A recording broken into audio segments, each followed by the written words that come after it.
Next है इसमें मानवाधिकारों की सार्वभौमिक घोषणा में अंकित अधिकारों का वर्गीकरण। इस घोषणा के कुल 30 अनुच्छेद हैं। घोषणा के 30 अनुच्छेदों में उन अधिकारों की व्यवस्था की गई है जिन अधिकारों के विषय में जो उस समय संयुक्त राष्ट्र संघ के सदस्य राष्ट्र थे उनमें आम सहमति बन सकी। इस सार्वभौमिक घोषणा में अधिकारों का कोई वर्गीकरण नहीं किया गया। जब हम संपूर्ण घोषणा का अध्ययन करते हैं तो उससे पता लगता है कि इस घोषणा में व्यक्तियों के लिए, मनुष्यों के लिए व्यक्तिगत, सामाजिक, राजनीतिक, आर्थिक, नागरिक और सांस्कृतिक अधिकारों का वर्णन किया गया है। हालांकि घोषणा में अधिकारों का कोई क्रमबद्ध वर्गीकरण नहीं है। अलग अलग स्वरूप के जो अधिकार हैं वो घोषणा के भिन्न भिन्न अनुच्छेदों में अंकित किए गए हैं। साधारण तौर पर विद्वानों द्वारा इन अधिकारों का जो वर्गीकरण है वो 3 भागों में किया गया है। फर्स्ट है नागरिक अधिकार, सेकंड है आर्थिक अधिकार और थर्ड है राजनीतिक अधिकार। आज हम इसमें जानेंगे कि इस घोषणा में जो नागरिक अधिकार हैं वो कौन से दिए गए हैं। फर्स्ट है नागरिक अधिकारों में जीवन, स्वतंत्रता और सुरक्षा का अधिकार।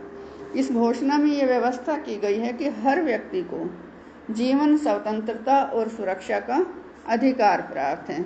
यह अधिकार अनुच्छेद 3 में अंकित है। सेकंड है इसमें दासता का निषेध। जीवन और स्वतंत्रता के अधिकार को विश्वसनीय बनाने के लिए इस घोषणा में यह व्यवस्था की गई है कि किसी भी व्यक्ति को दास नहीं बनाया जा सकता और हर प्रकार की दासता को इसमें निषेध किया गया है। ये व्यवस्था अनुच्छेद 4 में की गई है। नेक्स्ट है इसमें अमानवीय व्यवहार के विरुद्ध अधिकार। इस घोषणा ने अमानवीय व्यवहार के विरुद्ध भी व्यवस्था की है। इस घोषणा में यह व्यवस्था है किसी व्यक्ति को यातनाएं नहीं दी जाएंगी, किसी व्यक्ति के साथ निर्दयी, अमानवीय या अपमानजनक व्यवहार नहीं किया जाएगा, किसी को भी निर्दयतापूर्ण या क्रूरतापूर्ण सजा भी नहीं दी जा सकती। यह व्यवस्था अनुच्छेद 5 में की गई है। नेक्स्ट है इसमें कानून के समक्ष समानता और कानून की समान सुरक्षा का अधिकार। इस घोषणा में यह अंकित है कि कानून के समक्ष सभी समान हैं और बिना किसी भेदभाव के सभी को कानून की समान सुरक्षा का अधिकार प्राप्त है। इस अधिकार की जो व्यवस्था है यह अनुच्छेद 7 में की गई है।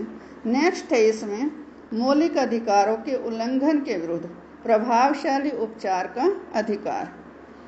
सभी व्यक्तियों को अपने देश के संविधान या कानून के द्वारा जो मौलिक अधिकार प्राप्त होंगे उन मौलिक अधिकारों की अवहेलना के विरुद्ध हर व्यक्ति को प्रभावशाली वैधानिक उपचार का अधिकार प्राप्त होगा। इसका अर्थ है कि हर देश के संविधान में लोगों के लिए जो मौलिक अधिकारों की व्यवस्था की जाएगी तो जो मौलिक अधिकार हैं उनके लिए जो उपचार हैं, कानूनी उपचार हैं, उनकी भी व्यवस्था की जाएगी कि यदि किसी व्यक्ति के मौलिक अधिकार छीन लिए जाते हैं तो व्यक्ति न्यायालय की शरण लेकर उन अधिकारों को वापस प्राप्त कर सके। यह अधिकार अनुच्छेद 8 में दिया गया है। नेक्स्ट है मनमर्जी से गिरफ्तार करने के विरुद्ध अधिकार। स्वतंत्रता के अधिकार को संभव बनाने के लिए इस घोषणा ने किसी भी व्यक्ति को बिना किसी आधार पर अपनी इच्छा से गिरफ्तार करने की मनाही की है। इस घोषणा में यह व्यवस्था भी है कि किसी व्यक्ति को इच्छा अनुसार गिरफ्तार या नजरबंद नहीं किया जाएगा और ना ही किसी को देश से निकाला दिया जाएगा। किसी को देश निकाला भी बिना किसी आधार के नहीं दिया जा सकता। इस अधिकार की जो व्यवस्था है वो अनुच्छेद 9 में की गई है। नेक्स्ट है इसमें न्यायपूर्ण और सार्वजनिक सुनवाई का अधिकार। इस घोषणा में यह व्यवस्था है कि सभी व्यक्तियों को समान रूप से स्वतंत्र और निष्पक्ष न्यायालय द्वारा न्यायपूर्ण और सार्वजनिक सुनवाई का अधिकार प्राप्त होगा। ऐसा नहीं है कि किसी ने कोई अपराध किया है और बंद कमरे में सुनवाई करके और फिर उसको सजा सुना दी जाए। इसमें यह व्यवस्था की गई है कि यदि किसी व्यक्ति के विरुद्ध कोई फौजदारी आरोप लगाया जाता है या किसी व्यक्ति के अधिकारों और जिम्मेवारियों को निश्चित करने का विषय है, तो भी उस व्यक्ति को स्वतंत्र एवं निष्पक्ष न्यायालय द्वारा सार्वजनिक सुनवाई का अधिकार होगा। और जिस व्यक्ति के विरुद्ध ये आरोप है किसी भी तरह का, चाहे वो फौजदारी आरोप है या किसी और तरह का आरोप है, तो वह व्यक्ति उस समय तक निर्दोष माना जाएगा जब तक कानून के अनुसार सार्वजनिक सुनवाई के द्वारा उसका अपराध सिद्ध नहीं हो जाता। इस घोषणा के अनुसार ऐसे व्यक्ति को अपनी सुरक्षा के लिए आवश्यक व्यवस्थाएं प्राप्त होना अनिवार्य है। माने हर व्यक्ति को यह अधिकार है, चाहे कितना भी उसके ऊपर संगीन अपराध का दोष हो, उसे अपने बचाव के लिए वकील करने का पूरा अधिकार है।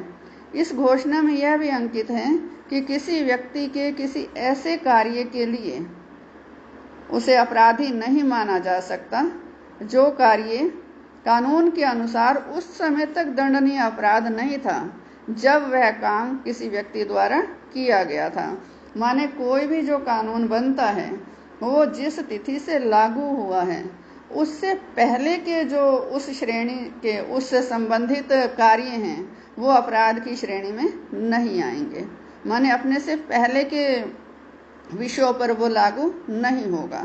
उसका जो प्रभाव है कानून का, जिस तिथि से लागू हुआ है कि किसी कार्य को अपराध घोषित किया गया है, तो उस तिथि के बाद जो वो कार्य किसी के द्वारा किया जाएगा तभी वो अपराधी माना जाएगा। उससे पहले वाले जो लोग हैं वो अपराधी नहीं माने जाएंगे।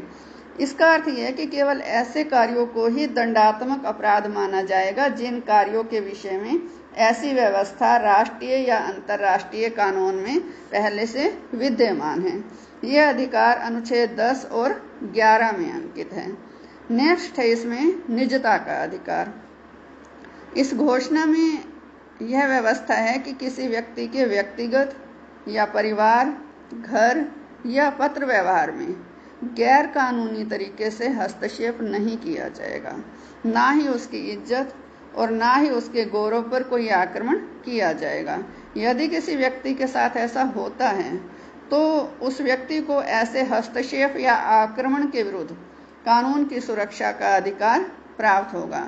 माने जो व्यक्ति है वो न्यायालय की शरण ले सकता है। इस अधिकार की जो व्यवस्था है वो अनुच्छेद 12 में की गई है। नेक्स्ट है इसमें भ्रमण और निवास की स्वतंत्रता का अधिकार। इस घोषणा में यह व्यवस्था की गई है कि हर व्यक्ति को अपने राज्य की सीमाओं में भ्रमण करने का अधिकार होगा, रहने का अधिकार होगा और हर व्यक्ति को अपना देश छोड़कर जाने और फिर वापस अपने देश में लौटने का भी अधिकार होगा। यह अधिकार अनुच्छेद 14 में अंकित है। नेक्स्ट है इसमें विवाह का अधिकार। इस घोषणा में यह व्यवस्था की गई है कि पुरुष और स्त्रियों को जाति, राष्ट्रीयता या धर्म के प्रतिबंध से स्वतंत्र होकर विवाह करने और परिवार बनाने का भी अधिकार प्राप्त होगा। पुरुष और स्त्रियों की जो आयु है वो राष्ट्रीय कानून के अनुसार विवाह के योग्य होनी आवश्यक है। मानवाधिकारों की इस घोषणा में ये व्यवस्था भी की गई है कि पुरुष और स्त्री के द्वारा स्वतंत्र एवं पूर्ण सहमति से विवाह किया जा सकता है। विवाह के विषय में, वैवाहिक जीवन के दौरान और विवाह के भंग होने के विषय में पत्नी और पति को समान अधिकार प्राप्त होंगे। इस घोषणा में यह भी व्यवस्था की गई है कि परिवार समाज की प्राकृतिक और मौलिक सामूहिक इकाई है और परिवार, समाज एवं राज्य की सुरक्षा का अधिकार सभी को समान रूप से प्राप्त है। इस अधिकार की जो व्यवस्था है ये अनुच्छेद 16 में की गई है। नेक्स्ट है इसमें अंतःकरण और धर्म की स्वतंत्रता का अधिकार। मानवाधिकारों की घोषणा ये व्यवस्था करती है कि प्रत्येक व्यक्ति को विचार, अंतःकरण और धर्म की स्वतंत्रता का अधिकार भी प्राप्त होगा। इस अधिकार में धर्म परिवर्तन की स्वतंत्रता भी शामिल है। इस अधिकार के अंतर्गत व्यक्ति अकेला या दूसरों के साथ मिलकर व्यक्तिगत या सार्वजनिक रूप में अपने धर्म की अभिव्यक्ति कर सकता है और अपने धर्म की प्रथाओं के अनुसार उपासना भी कर सकता है। इस अधिकार की व्यवस्था अनुच्छेद 18 में की गई है। नेक्स्ट है इसमें सभा और समुदायों की स्वतंत्रता का अधिकार। इस घोषणा ने हर व्यक्ति को शांतिपूर्ण ढंग से सभा करने और समुदाय बनाने का अधिकार भी दिया है। इस अधिकार के अनुसार किसी व्यक्ति को किसी भी समुदाय में शामिल होने के लिए विवश नहीं किया जा सकता। व्यक्ति अपनी इच्छा से किसी भी समुदाय का हिस्सा बनना चाहे बन सकता है, जब चाहे उसको छोड़ भी सकता है। यह अधिकार अनुच्छेद 20 में अंकित है। नेक्स्ट है इसमें शिक्षा का अधिकार। इस घोषणा के अनुसार हर व्यक्ति को शिक्षा प्राप्त करने का अधिकार है और कम से कम जो प्रारंभिक शिक्षा है वो निःशुल्क और अनिवार्य होगी। तकनीकी और व्यावसायिक शिक्षा की भी सबके लिए समान रूप से उपलब्धता होगी। उच्च शिक्षा योग्यता के आधार पर भी सभी को जीवन में शिक्षा के क्षेत्र में आगे बढ़ने के जो समान अधिकार हैं वो प्राप्त होंगे। इसमें ये व्यवस्था की गई है, कहा गया है कि शिक्षा ऐसे स्वरूप की होगी जिसका उद्देश्य मानवीय व्यक्तित्व का पूर्ण विकास हो तथा जिसके द्वारा मानवाधिकारों एवं स्वतंत्रताओं के लिए सम्मान को शक्तिशाली बनाया जा सके। शिक्षा के साधन के द्वारा सभी राष्ट्र जातीय धार्मिक समूहों में सद्भावना, सहनशीलता और मित्रता को विकसित करेंगे। शिक्षा द्वारा शांति की स्थापना के लिए संयुक्त राष्ट्र की गतिविधियों में भी वृद्धि की जाएगी। माता पिता को अपने बच्चों के लिए शिक्षा का चुनाव करने का प्रथम अधिकार होगा। इसका अर्थ यह है कि किसी भी राज्य द्वारा विशेष प्रकार की जो शिक्षा है वो बच्चों पर थोपी नहीं जा सकेगी। कोई भी राज्य ये अनिवार्य नहीं कर सकता कि जो बच्चे हैं किसी विशेष प्रकार की शिक्षा लें। माता पिता को ये अधिकार होगा कि वो अपने बच्चों के लिए ये चुनाव करें कि वो अपने बच्चों को किस तरह की शिक्षा देना चाहते हैं। इस अधिकार की जो व्यवस्था है वो अनुच्छेद 26 में की गई है। नेक्स्ट है इसमें समाज के सांस्कृतिक जीवन में भाग लेने का अधिकार।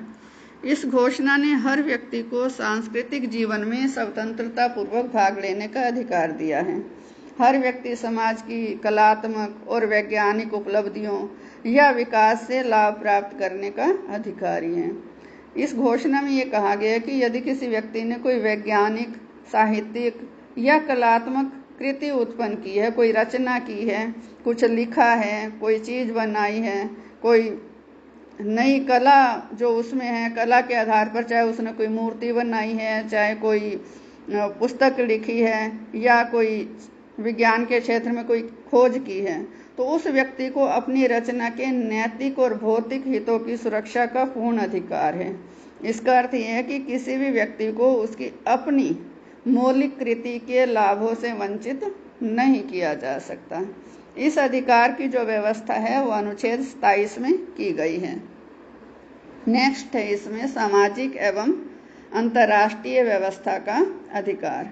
मानवाधिकारों की इस घोषणा में ये व्यवस्था भी की गई है कि हर व्यक्ति को ऐसी सामाजिक और अंतर्राष्ट्रीय व्यवस्था का अधिकार है जिसमें इस घोषणा में अंकित अधिकारों का वो वास्तविक रूप से आनंद ले सके। ये व्यवस्था अनुच्छेद 28 में अंकित है। इस मानवाधिकारों की घोषणा में जो आर्थिक अधिकार और राजनीतिक अधिकार दिए गए हैं उन पर हम कल चर्चा करेंगे। धन्यवाद।